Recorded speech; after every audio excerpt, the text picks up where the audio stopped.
En esta mañana tan especial, Dios te bendiga tu salida, Dios bendiga todas las áreas de tu vida, Dios te multiplique las fuerzas, Dios te dé nuevas fuerzas, Dios te dé más sabiduría día a día.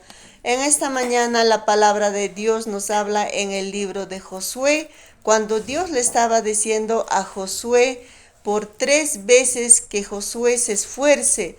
En una de las palabras le dice: mira que te mando que te esfuerces y seas muy valiente.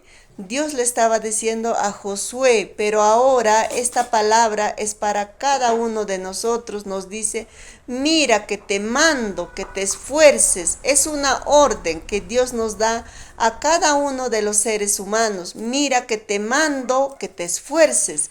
¿Por qué Dios nos decía que nos esforcemos? Porque sabía Dios que en esta vida va a haber tiempos difíciles, momentos difíciles, en que una persona tiene que esforzarse para seguir adelante. La vida es de los valientes. Por eso nos dice esta palabra en esta mañana: mira que te mando que te esfuerces y seas muy valiente. Eres muy valiente, sigue adelante. Muchas bendiciones.